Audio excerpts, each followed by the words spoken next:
चैतन्य बघेल को अंततः ईओडब्ल्यू की कस्टडी में जाना पड़ रहा है, लेकिन इस पूरी कवायद में 1 हफ्ते से ज़्यादा का समय लगा है।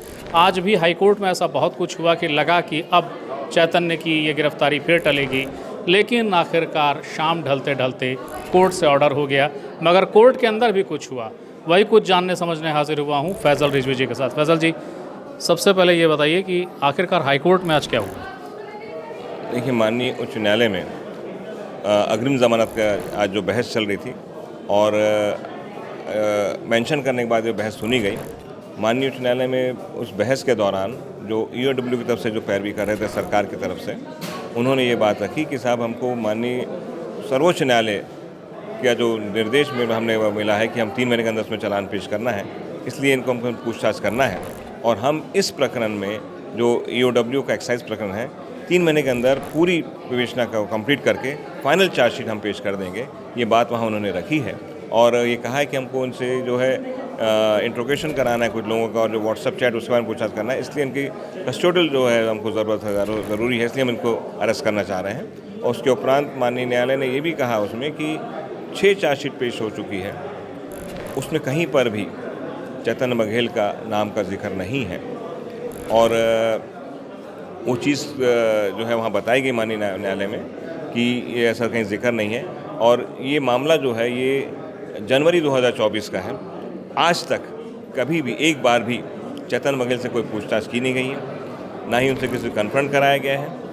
प्लस ये जो मामला जो उजागर हुआ है ये 19 मई को जब पप्पू बंसल, लक्ष्मीनारायण बंसल का वारंट निकलता है, उसके बाद 6 जून को जो लक्ष्मीनारायण बंसल उपस्थित होते हैं ईडी में, अवतरित होकर वो बयान देते हैं, उसी बयान के आधार पर ये जो गिरफ्तार किया गया है। गिरफ्तारी के जो आधार हैं उसमें भी उन्होंने ये बताया है कि 1000 करोड़ का जो बात आ रही है वो पप्पू बंसल के बयान से आ रही है। तो वो पप्पू बंसल जिसके खिलाफ ऑलरेडी परमानेंट अरेस्ट वारंट है और जिसको ऑलरेडी ईओडब्ल्यू ने एज ए अभियुक्त बनाया है, उस व्यक्ति को अभियुक्त बताते हुए, उस व्यक्ति के बयान पर भरोसा करते हुए, एकमात्र लक्ष्मीनारायण बंसल के बयान पर भरोसा करते हुए जो है जो गिरफ्तार करना ये अनुचित है। मगर उसके बाद भी जो है आज रिमांड दी गई है और उसमें ये उन्होंने कहा है कि हमसे पूछताछ करना है, तो 6/10 तक उनको कस्टोडियल रिमांड दी गई है। कोर्ट के अंदर ये चीज़ देखी गई कि जब गिरफ्तारी की सूचना दी जाती है नियमों के अनुरूप, उसको लेकर भी कुछ सवाल उठे कि सूचना कैसे दी जाएगी, कब दी जाएगी, कौन दी जाएगी। दूसरा, उपनाम को लेकर भी आपत्ति हुई कि ये उपनाम क्यों आ रहा है, मेरा नाम तो चैतन्य बघेल है, ये क्या हुआ? देखिए, जो दिया जा रहा है, क्योंकि आधार में और जितने दस्तावेज हैं उसमें सिर्फ चैतन्य बघेल है, मगर वहाँ पे चैतन्य उर्फ बिट्टू बघेल जो लिया जा रहा था, तो बिट्टू बघेल ऐसा कोई नाम कहीं नहीं है।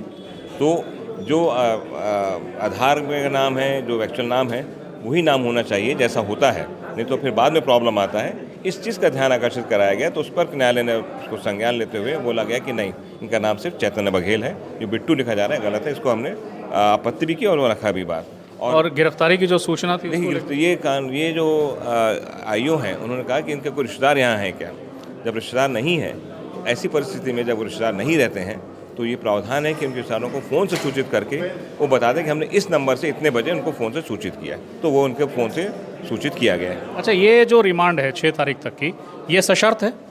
इसमें जो माननीय सर्वोच्च न्यायालय के दिशा निर्देश हैं उसको पालन करने को कहा गया है और वकील और जो परिजन हैं उनसे मुलाकात करके है और जो जैसा जो रहता है कि जो भी कस्टोडियल रिमांड में जो सर्वोच्च न्यायालय के और उच्च न्यायालय के दिशा निर्देश हैं उनको पालन करने के लिए माननीय न्यायालय ने आदेश किए। बहुत बहुत शुक्रिया। तो चैतन्य बघेल जो बिल्कुल आपको पीछे दिख रहे होंगे, चैतन्य बघेल इस समय ईडी से अब ईओडब्ल्यू की हिरासत में भेजे जा रहे हैं और एक गौरतलब दिलचस्प चीज़ ये है कि चैतन्य बघेल के पास कॉन्स्टिट्यूशन ऑफ इंडिया की एक किताब है जिसे वो लगातार पढ़ रहे हैं। अभी जबकि वो अदालत में थे, बाहर जब वो आए तब भी वो उस किताब को ही पढ़ रहे थे। अविचलित से हैं, उनमें कोई हड़बड़ाहट नज़र नहीं आती और जाहिर है ये अविचलन जो है और जो धैर्यता है उसके चेहरे की, चैतन्य की, वो कई लोगों को हैरत में डाल सकती है। मगर चैतन्य अपने इस अंदाज से भी हैरत में डाल रहे हैं। और दूसरी बात ये कि चैतन्य की ओर से उनके वकील लगातार कह रहे हैं पूरा मामला गढ़ा हुआ है, राजनीति से प्रेरित है। लेकिन अंततः जो भी होगा वो अदालत में होगा, फैसले से होगा। और अब 6 तारीख तक EOW की कस्टडी में है चैतन्य। फिर कोई नया अपडेट हो, फिर कोई नई सूचना हो, वो बताने आपके सामने फिर हाजिर होऊंगा। तब तक के लिए नमस्कार।